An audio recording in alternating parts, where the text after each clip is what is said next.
ہے نہیں، یہ سچا پکا سر بسجود ہو جاتا ہے۔ اللہ نے جتنے مرتبہ بھی ابراہیم کو آزمایا، ہر امتحان میں ابراہیم کیا کہتے ہیں 100 نمبر لیتے رہے، 100 میں سے 100 نمبر ملتے رہے۔ ایک مرتبہ رحمت خداوندی جوش میں آتی ہے، جبرائیل کو بلا کر کہتا ہے جبرائیل جانتے ہو ابراہیم مجھ سے کتنی محبت کرتا ہے؟ تو جبرائیل نے کہا خدارا آپ شہادت دیتے ہیں ابراہیم کی آپ سے محبت کی؟ ہاں میں شہادت دیتا ہوں ابراہیم مجھ سے کتنی محبت کرتا ہے، وہ میرا پکا اور سچا خلیل ہے۔ خدا خود اپنے دوست کی تعریف کرے، وہ دوست ابراہیم ہو اور خدا اس کا دوست ہو اور کہے کہ ابراہیم تم میرا دوست ہو، میں تمہارا دوست ہوں۔ تو جبرائیل کو آزمانے کے لیے ابراہیم علیہ السلام کے عشق کا امتحان، خدا تو خود شہادت دیتا ہے کہ ابراہیم مجھ سے بے انتہا محبت کرتا ہے، لیکن جبرائیل تمہیں یقین نہیں آتا ہے۔ بولے خدا کہے جبرائیل کو یقین، اپنے محبت کا اظہار کرنے کے لیے آزمانے کے لیے جبرائیل کو آزماتے ہیں۔ جنگل میں ابراہیم علیہ السلام بکریاں چراتے ہیں اور ادھر سے ابراہیم علیہ السلام جبرائیل انسانی شکل میں ایک مسافر بن کے گزرا کی شان اور اللہ تعالیٰ کی ذات اور اللہ تعالیٰ کی قدرت، تیرے سوا معبود حقیقی کوئی نہیں ہے، کوئی نہیں، تیرے سوا مقصود حقیقی کوئی نہیں ہے۔ مسافر کی طرف چلے آتے ہیں اور کہتے ہیں یار تم ابھی جو پڑھ رہے تو مجھے ایک مرتبہ سنا دو، بڑا مزہ آ رہا ہے۔ تو وہ مسافر جو ایک مسافر کی شکل تھی حقیقت میں وہ جبرائیل تھا۔ آپ نے کہا ٹھیک ہے تمہیں مزہ آ رہا ہے، تم اس کی کوئی قیمت لگاتے ہو، میں کہوں گا کیا دو گے اس کے بدلے میں؟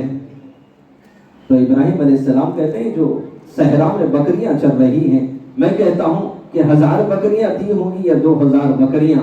ابراہیم علیہ السلام تنہا کیا کہتے ہیں کسی چرواہے کو بھی حقیر نہ سمجھنا، جس کو تم معمولی سمجھتے ہو اس کی نسبت انبیاء سے جا کر ملتی ہے، اور اس کی نسبت اعلیٰ ہے جو امام الانبیاء محبوب مصطفیٰ نور مصطفیٰ محمد عربی صلی اللہ علیہ وسلم سے نسبت ایک چرواہے کی ملتی ہے کہ میرے محبوب نے بھی بکریاں چرائی ہے۔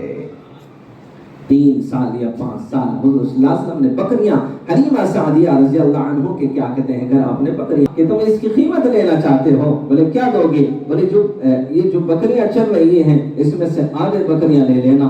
ایک مرتبہ کہنا آئے کوئی اللہ کے نام پر ایسا قربان کرنے والا، تجھ پر سب گھر بار لٹا دو، خانہ دل آباد رہے، سب خوشیوں کو آگ لگا دو، غم سے تیرے دل شاد رہے، سب کو نظر سے اپنے گرا دوں، تجھ سے فقط فریاد رہے، دونوں جہاں میں جو کچھ بھی ہے سب ہے تیرے زیر نگی، جن و انس حور و ملائک عرش و کرسی چرخ و زمین، کون و مقام لائق سجدہ تیرے سوا اے نور مبین، کوئی نہیں ہے، کوئی نہیں ہے، کوئی نہیں۔ ابراہیم عشق میں اللہ تعالیٰ بغیر کسی نذرانے کے آپ کو آپ کو بھیجا تھا امتحان کے لیے۔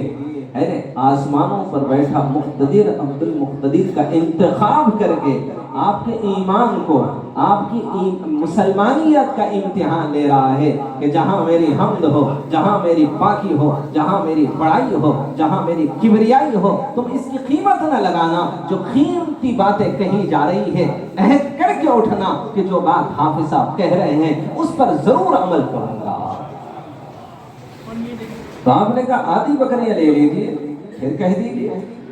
تو پھر آپ نے پھر جبرائیل نے کہا سبحان ذی الملک والملکوت، سبحان ذی العزت والعظمت والہیبت والقدرت والکبریاء ذو الجلال والاکرام۔ پھر ابراہیم علیہ السلام پر ایک عجیب سی رقت کیفیت طاری ہو گئی۔ اس کے بعد تھوڑا سا بے ہوش ہوئے، جب ہوش آیا تو پھر کہنے لگے بھائی اور ایک مرتبہ پڑھو۔ تو اس مسافر نے کہا ساری بکریاں تم نے مجھے دے دی، اب کیا دو گے؟ اللہ اکبر، انبیاء بھی بڑے معصوم ہوا کرتے ہیں۔ آئے ابراہیم علیہ السلام بڑے پیارے اور بھولے انداز میں کہنے لگے کہ میرے بھائی ان بکریوں کو چرانے کے لیے تمہیں چرواہے کی بھی ضرورت ہے، خدا کی قسم ایک مرتبہ کہہ دو ساری زندگی یہ بکریاں تمہاری غلامی میں چراؤں گا۔ اس وقت ابراہیم علیہ السلام